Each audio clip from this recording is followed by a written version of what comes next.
नहीं दोस्तों। दोस्तों, शौक पालना तो अच्छी बात है, शौक रखना अच्छी बात है, लेकिन उस शौक को पूरा करने के लिए गलत रास्ता चुनना, ये कहाँ तक सही है। अगर गलत रास्ता चुना जाए तो वो ज़िंदगी और बद से बदतर बना देगी। और आज की भी घटना कुछ ऐसे ही है। और ये घटना है पंजाब प्रांत का एक ज़िला है पटियाला। और पटियाला का ये कस्बा लगता है देवीगढ़, वहाँ की ये सच्ची घटना है। दरअसल ये बात है अगस्त 2021 की। अगस्त 2021 में एक गुरुद्वारा है और उस गुरुद्वारे में एक शादी समारोह चल रहा था। जब शादी समारोह चल रहा था, सब लोग नाच रहे थे, गा रहे थे, शादी की तैयारी चल रहा था। लेकिन इसी बीच पुलिस दस्तक देती है और पुलिस एक नाम बोलती है कि ये नाम किसका है और ये लड़की कौन सी है।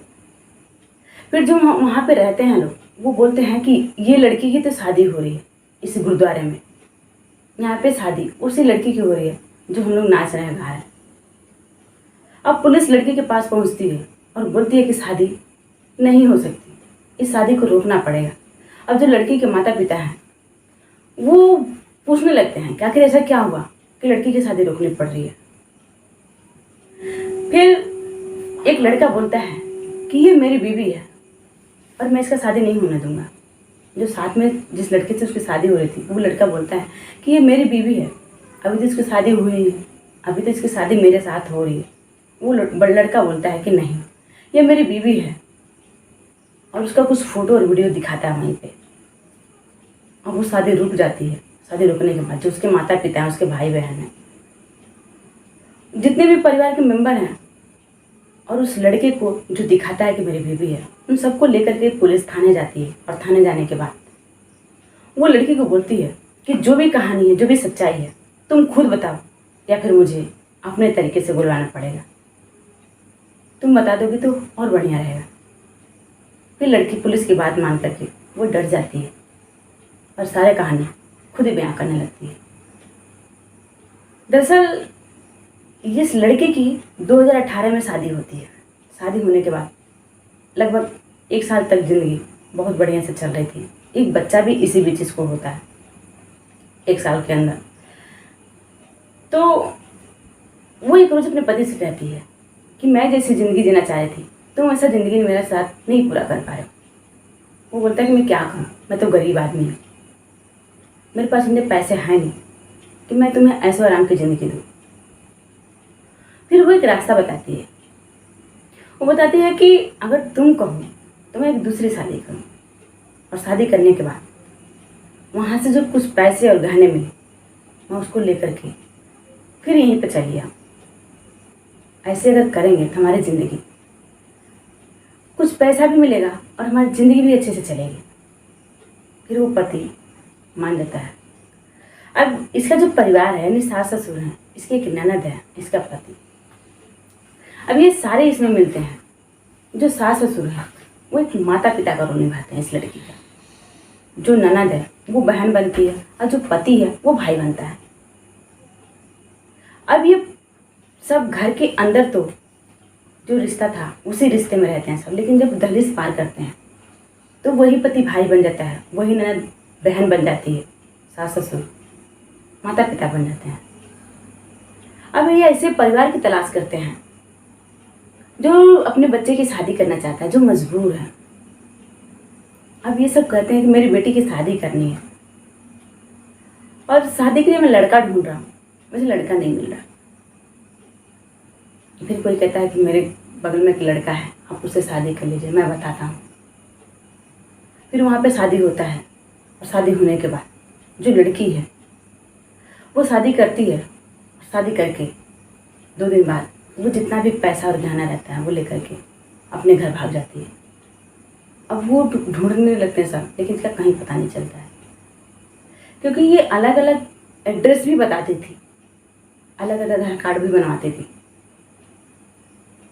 और ये सारा अलग अलग हर जगह अलग अलग देती थी, वो भी गलत देती थी। अब जब जहाँ से ये शादी करके भाग जाती थी, वहाँ से उसी आधार पे ढूंढने लगते हैं सब, उसी आईडी के आधार पर, लेकिन उसका कहीं पता नहीं चलता है। यहाँ ये सक्सेस हो जाती है। फिर ऐसे ही ये 8 शादी करी थी और 8 शादी करने के बाद ये ऐसे ही करती थी। शादी होने के बाद वो लेकर के पैसा और गहना भाग जाते थे। जब भाग जाते थे तो ये 8वां लड़का था। ये ठान लिया था कि जो लड़की है मुझे इसको पकड़ना है, आखिर ये लड़की है को। और यही लड़का था जो गुरुद्वारे तक पहुंचा था उसका फोटो और वीडियो लेकर के, और जिस लड़के से उसकी शादी गुरुद्वारे में हो रही थी वो उसका नवा पति था। और इसके माता पिता यही सास ससुर थे जो वहाँ पे माता पिता बन करके बैठे थे। इसका पति ही था जो वहाँ पे भाई बन करके बैठा था। अब जब पुलिस पूछताछ करती है तो सारे का भेद खुल जाता है। जब खुल जाता है तो उसका मेडिकल चेकअप होता है उस महिला का। जब मेडिकल चेकअप होता है तो वो महिला HIV पॉजिटिव पाई जाती है। अब जब इसका जब पेपर में, न्यूज़पेपर में, सोशल मीडिया पे इसकी जब कहानी आती है तो जो जो इसके संपर्क में रहता है कुछ तो सामने आते हैं और कुछ बदनामी के डर से वो अकेले में ही अपना HIV टेस्ट कराते हैं। कई तो HIV पॉजिटिव मिले भी और कई नहीं मिले। इस तरह से वो महिला अच्छी जिंदगी के जीने के चाहत में, कुछ पैसों के लालच में, अपने शौक पूरे करने के लालच में वो ना सिर्फ अपना बल्कि कई और मर्दों का वो ज़िंदगी बर्बाद की और खुद भी उसकी ज़िंदगी बद से बदतर हो गई। क्योंकि HIV ये लाइलाज बीमारी है। ऐसा कहा जाता है कि जब तक इंसान जिंदा है तब तक उसको दवा खाना ही पड़ेगा। अगर दवा नहीं खाएगा तो आदमी मर जाएगा। अब इस महिला को भी ज़रा सा भी अंदेशा नहीं था कि अगर मैं ये ऐसा कर रही हूँ तो मुझे इतनी बड़ी बीमारी हो जाएगी। क्योंकि जिसके साथ वो जाती थी उसके साथ ही 1 दिन 2 दिन 4 दिन रहती भी थी। उसको पता भी करती थी कि उसका पैसा और गहने क्या चीज़ कहाँ पे है और मुझे मौका कब मिलेगा कि मैं यहाँ से भागूँ। और इसी बीच वो कई मर्दों के साथ संबंध भी बना लेती है। अब जो इसके पूरे परिवार हैं इन सबको, यानी सास ससुर, इसके पति, इसके ननद और इसको, इन सबको पकड़ के पुलिस धराई लगाती है। धराई लगाने के बाद जेल भेजती है। दोस्तों, हमारे कहानी सुनाने का मकसद किसी को परेशान करना नहीं, किसी को विचलित करना नहीं, किसी की भावनाओं को ठेस पहुंचाना नहीं, बल्कि आप लोग को ऐसी चीज़ों से सतर्क करना, जागरूक करना। जय हिंद, जय भारत।